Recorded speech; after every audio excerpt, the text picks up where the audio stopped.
नमस्ते विद्यार्थी मित्रों, शिक्षा भारती चैनल में आपका बहुत बहुत स्वागत है। मित्रों, आज हमें देखना है कक्षा 8 में हिंदी विषय में। ठीक है, उसमें है पहला जो लेसन है पत्र एवं डायरी। यहाँ हमें इस पाठ में बहुत सारे पत्र दिए हुए हैं और डायरी भी दी हुई है। मित्रों, उसे हमें ध्यान से पढ़ना है, समझना है और कैसे क्या लिखते हैं यह बहुत ही आवश्यक है ध्यान में रखने का। जब हम कोई पत्र लिखते हैं तब पत्र लिखने में किसको हम पत्र लिखते हैं तो उनको क्या संबोधन किया जाता है, क्या बोला जाता है, यह पहला आवश्यक कदम है। हमें क्यों पत्र लिखना चाहिए, कैसे लिखना चाहिए, यह सब जानकारी हमें इस लेसन में दी गई हुई है। तो मित्रों, सबसे पहले हम शॉर्ट में जो कुछ इस लेसन में बताया गया हुआ है हम पहले देखेंगे। उसके बाद हम सीधा अभ्यास और स्वाध्याय की ओर जाएंगे, क्योंकि यह जो लेसन है यह जब तक आप लोग खुद पढ़ेंगे नहीं, समझेंगे नहीं, तब तक कुछ समझ में आएगा नहीं। ऐसे तो ये लेसन बहुत ही आसान है, अगर आप ठीक से अगर समझते हो तो ये जो लेसन है आपको ध्यान से पढ़ना होगा, समझ के पढ़ना होगा। एक बार नहीं, दो बार नहीं, 3 बार 4 बार पढ़ते जाओ तो अपने आप समझ में आ जाएगा। पत्र एक ऐसा विषय है जिसमें कोई जरूरी जो बातें हैं या पत्र की जो भाषा है वह हमें खूब सोच समझ के लिखनी होती है। तो मित्रों, अभी तो हम लोग देख रहे हैं मोबाइल का ज़माना आ गया है, इसलिए हम शॉर्ट मैसेज से ही काम निपटा लेते हैं। लेकिन कोई कोई जगह पर आज भी पत्र का जो उपयोग है वो चलता है, कर रहे हैं। तो यही हमें थोड़ा बहुत यहाँ पर देखना है मित्रों। ठीक है, तो दूर बसे अपने संबंधियों, मित्रों, परिवारजनों तथा कभी कभी विभिन्न अधिकारियों को पत्र लिखने की आवश्यकता रहती है। पत्रों के द्वारा हम अपनी बात अत्यंत सुगमता से उन तक पहुंचा सकते हैं। यद्यपि आजकल दूरभाषा यानी कि टेलीफोन या फिर ईमेल या इंटरनेट या मोबाइल फोन आदि द्वारा भी यह कार्य किया जाता है, फिर भी पत्रों का महत्व कम नहीं हुआ है। क्योंकि देखिए मित्रों, यहाँ पर हमें बहुत ही ध्यान देना है। पत्र के द्वारा विस्तार से अपनी बात व्यक्त की जा सकती है। पत्र के द्वारा विचारों को प्रेषित करना अन्य साधनों की अपेक्षा सस्ता है। अधिकारियों तक अपनी बात पहुंचाने, शिकायत करने, आवेदन या प्रार्थना आदि के लिए केवल पत्रों का ही सहारा लिया जा सकता है, अन्य साधनों का नहीं। तो मित्रों, यह जो है हमें जो समझ दी गई हुई है, यह बताया गया हुआ है कि हमें पत्र क्यों लिखना चाहिए। तो ये इतनी जो जानकारी है हमें ध्यान में रखनी है। अभी हम लोग जाएंगे स्वाध्याय की ओर। ठीक है मित्रों, अभ्यास पहले देखेंगे, उसके बाद हम लोग देखेंगे स्वाध्याय। पहला है निर्देशित विषय के बारे में पत्र लिखिए। पहला प्रश्न है, आपने की हुई अपनी यात्रा या प्रवास का वर्णन करते हुए अपने मित्र को पत्र लिखिए। तो लिखिए मित्रों, यहाँ तो हमें कुछ समझना है नहीं, लेकिन फिर भी सोच समझ के हमें पत्र लिखना है। तो आपको सबसे पहले एक जानकारी यह रखनी है, स्कूल से अपने टीचर को पूछ के कि पता किस ओर आप लिख सकते हो, दाईं ओर या बाईं ओर, लेफ्ट साइड या राइट साइड। ज़्यादातर पता कहाँ लिखा जाता है, किस ओर लिखा जाता है, दाईं ओर, माने कि राइट साइड। लेकिन अभी जो लेटेस्ट जो मेथड आई हुई है उसमें जो कुछ भी लिखावट शुरू होती है सब बाईं ओर से, यानी कि लेफ्ट हैंड से। ठीक है मित्रों, तो आपको सबसे पहले यह जो प्रश्न है पहले अपने टीचर से संपर्क करके ये क्लियर कर देना है। ठीक है, उसके बाद ही आपको लिखना है कि पत्र का एड्रेस, खास करके एड्रेस किस और लिखेंगे, ठीक है, या लिख सकते हैं। चलिए, तो यहाँ मैंने अपने हिसाब से लिखा हुआ है, आप अपने हिसाब से लिख सकते हो।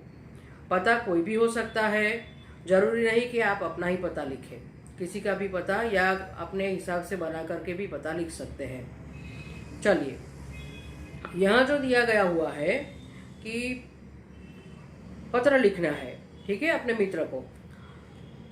तो मेरा पता है उमेश पुरोहित, शारदा सदन, आकाश गंगा, डेरी रोड, राजकोट। दिनांक है 27/12/2019। मित्रों, हम जिस दिन पत्र लिखते हैं उसी दिन की हमें दिनांक लिखनी है, सोच समझ के लिखनी है, ठीक है। अगर मान लो आपको 15 अगस्त के बारे में लिखना है और वह जो त्योहार कल हो चुका, कल स्कूल में मनाया जा चुका है, ठीक है, और आपको बताया गया है कि इसके बारे में आपको अभी पत्र लिख के मित्र को बताना है, तो आप कब बताएंगे? 1-2 दिन बाद ही बताएंगे ना, नहीं कि 14 तारीख या 13 तारीख को लिख देंगे, है ना। अगस्त की 14 तारीख लिख दिया तो यह चलेगा नहीं। इसलिए हमेशा सोच समझ के हमें पत्र की दिनांक जो है वो लिखनी है, ठीक है। चलिए, प्रिय सखी हितिशा, जय हिंद। तुम्हारा पत्र 3 दिन पहले आया था, लेकिन मैं कन्याकुमारी के प्रवास में थी और कल ही लौटी हूँ। कन्याकुमारी भारत का प्रसिद्ध तीर्थ स्थान है। यह तमिलनाडु राज्य में भारत के एकदम दक्षिणी सिरे पर स्थित है। हम दादर मद्रास एक्सप्रेस ट्रेन से चेन्नई पहुँचे। हम वहाँ के मीनाक्षी होटल में ठहरे। वहाँ दिसंबर महीने से ही काफ़ी ठंड पड़ने लगती है। दूसरे दिन हम एसटी बस द्वारा कन्याकुमारी की ओर चल पड़े। सारा मार्ग नारियल के पेड़ों से भरा हुआ था। हरियाली देखकर मन झूम उठता था। कन्याकुमारी एक छोटा सा कस्बा है। हमने शाम के समय समुद्र तट पर भारी भीड़ देखी। लोग वहां का सूर्यास्त देखने के लिए एकत्र हुए थे। सूर्य का वैसा भव्य रूप मैंने पहले कहीं नहीं देखा। अगले दिन कन्याकुमारी का प्राचीन मंदिर और विवेकानंद शिला स्मारक देखा। विवेकानंद की सुंदर मूर्ति दर्शनीय है। हमने कन्याकुमारी के बाजार में शंख और सीपों से बनी हुई कुछ वस्तुएं और एल्बम खरीदे। कुछ चित्र मैं तुम्हें भेज रही हूँ। शेष कुशल है। अपने माता पिता से मेरा प्रणाम कहना। तुम्हारी प्रिय सखी विदिशा। अभी हमें दूसरा प्रश्न देखना है। बीमारी के अवकाश के लिए कक्षा शिक्षक को पत्र लिखिए। तो अवकाश माने क्या है मित्रों? छुट्टी माने कुछ दिन के लिए हमें आराम के लिए जो छुट्टी चाहिए उसके बारे में हमें यहाँ जो हमारे गुरु हैं, जो हमारे शिक्षक हैं, उनको पत्र लिखना है। तो देखिए किस तरह से लिखा जाएगा। 25 परमहंस भवन, सरदार पटेल मार्ग, बड़ौदा, 28/11/2019। आदरणीय गुरुवर, कक्षा 8 ब, जिसमें मैं पढ़ती हूँ, वह हमें यहाँ पर इस तरह से लिखना होगा, ठीक है। कक्षा 8 ब हो या अ हो, जो भी है वो हमें लिखना है। कल शाम मुझे जोर की ठंडी लगकर बुखार आ गया। डॉक्टर को दिखाया। उन्होंने बताया कि यह मलेरिया बुखार है और इसका कुछ दिन तक ठीक ढंग से उपचार करना होगा। स्वस्थ होने में कम से कम 1 सप्ताह तो लग ही जाएगा। अतएव आपसे प्रार्थना है कि मुझे 1 सप्ताह का अवकाश प्रदान करें। इस बीच मेरी पढ़ाई का जो नुकसान होगा मैं स्वस्थ होते ही उसकी पूर्ति कर लूँगी। आपकी आज्ञाकारी शिष्या राजी पाल, कक्षा 8 ब। चलिए मित्रों, अभी हमें तीसरा जो प्रश्न है वो हम देखेंगे। अपने स्कूल की किसी समस्या के बारे में प्रधानाचार्य को पत्र लिखिए। कंप्लेंट करनी है मित्रों, उसमें तो हम लोग बहुत ही माहिर है ना। चलिए, श्रीमान प्रधानाचार्य, यहाँ पर हमें अगर मान लो हम स्कूल में पत्र लिखते हैं तो सबसे पहले स्कूल का ही तो एड्रेस आएगा, है ना। हम किससे पत्र लिखते हैं वही तो लिखना है हमें, ठीक है। हमें स्कूल में पत्र लिखना है तो संबोधन स्कूल को करना है, ठीक है। चलिए, श्रीमान प्रधानाचार्य, सरदार विद्या मंदिर, नडियाद, 15/10/2019। विषय लिखना पड़ेगा कि किस बारे में आप कंप्लेन करना चाहते हैं। तो विद्यालय के पुस्तकालय में विज्ञान और वैज्ञानिकों से संबंधित पुस्तकें न होना। शुरू करेंगे, संबोधन करेंगे आदरणीय गुरुजी से। आदरणीय गुरुजी, सविनय निवेदन है कि हमारे विद्यालय के पुस्तकालय में साहित्य की पुस्तकों की भरमार है। एक एक लेखक की कई कई पुस्तकें हैं। इन पुस्तकों में कविता, कहानी और उपन्यास आदि रचनाएं हैं, परंतु विज्ञान से संबंधित पुस्तकें नहीं हैं। वैज्ञानिकों की जीवनी संबंधी पुस्तकों तो एक भी नहीं है। ऐसी पुस्तकें पढ़ने से बहुत प्रेरणा मिलती है। वैज्ञानिकों के अनुभव विज्ञान के प्रति रुचि जगाते हैं। पुस्तकालय में इनका अभाव बहुत खटकता है। आशा है आप इस अभाव की पूर्ति पर ध्यान देंगे। आपका आज्ञाकारी शिष्य सुधा पंड्या, कक्षा 8 अ। चलिए, अभी हमें सोचिए और लिखिए। प्रश्न 2 है, वह हमें लिखना है। ठीक है, अगर आपको सोचना ही होता तो मुझे कमेंट में नहीं आया होता कि मैडम हिंदी का कक्षा 8 का हमें फर्स्ट जो है उसका सॉल्यूशन चाहिए।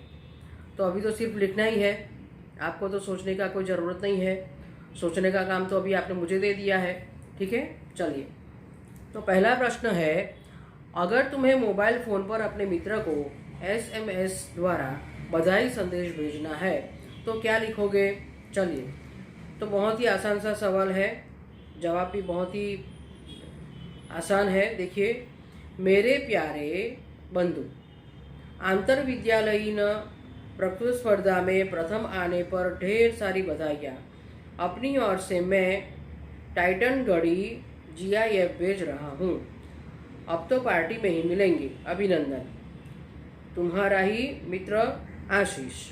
चलिए, अभी हमें दूसरा प्रश्न देखना है। तुमने इस बार छुट्टियों में क्या क्या किया, यह अपने मित्र को कंप्यूटर पर ईमेल द्वारा बताना हो तो क्या लिखोगे? तो देखिए मित्रों, अभी हमें ईमेल लिखना है, तो ईमेल में एड्रेस आएगा। जैसा हम पत्र में लिखते हैं ठीक उस तरह से ही हमें ईमेल करना है। ठीक है, आप तो जानते ही होंगे कि ईमेल कैसे करते हैं, ये आपको स्कूल में सिखाया होगा। अगर नहीं सिखाया तो अभी तो आपको ऑनलाइन क्लासेस चल रही है, तो आप उसमें समझ ही जाते होंगे। ठीक है, जो आपका जीमेल ID है वहाँ से क्रिएट मेल जो आता है वहाँ से आप मेल कर सकते हैं। चलिए, तो सबसे पहले आपको अपना एड्रेस लिखना है।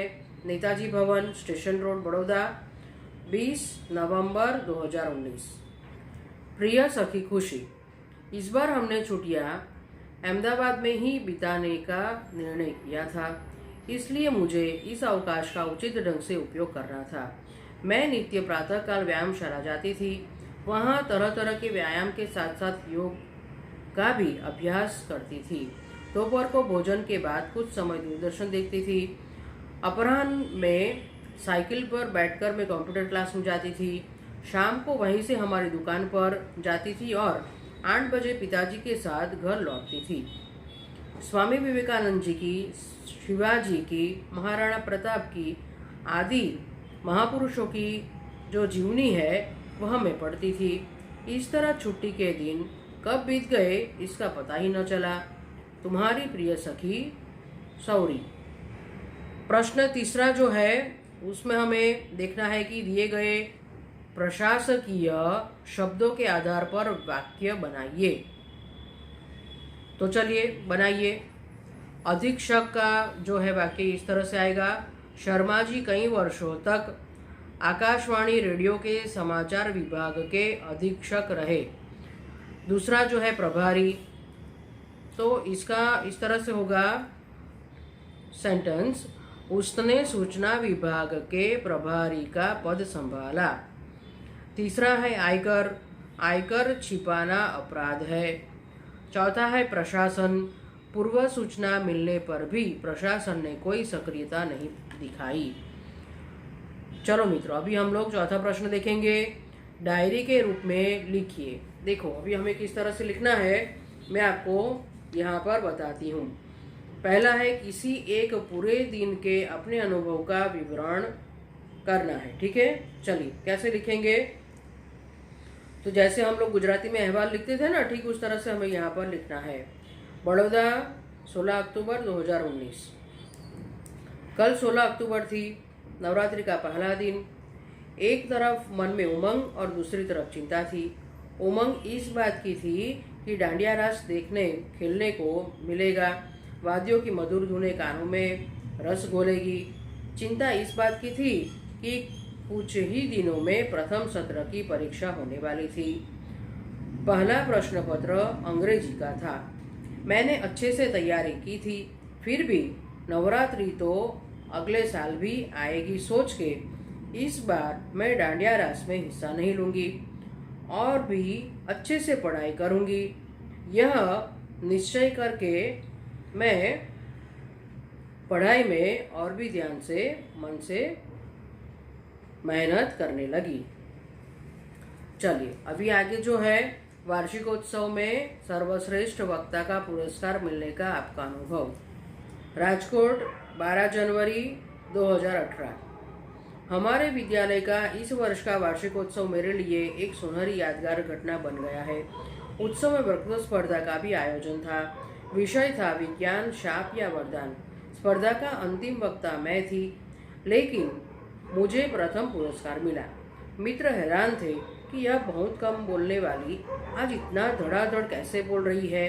सचमुच उस समय मेरी वाणी पर माँ सरस्वती विराजमान हो गए थे। शाम को पिताजी घर लौटे तो यह समाचार सुन के बहुत ही खुश हुए। यह है मेरा अनुभव। ठीक है, चलिए अभी तीसरा जो प्रश्न है, अपने जीवन का कोई सुखद अनुभव। तो देखिए, सूरत 17 नवंबर 2018। आज का दिन तो सचमुच अविस्मरणीय रहा। होली के मेले में जाने के लिए माँ ने 20 रुपये दिए थे। अब इस छोटी सी रकम में क्या मेले का आनंद लिया जा सकता है? इसमें 5 रुपया तो बस के किराए के लिए ही लग जाएंगे।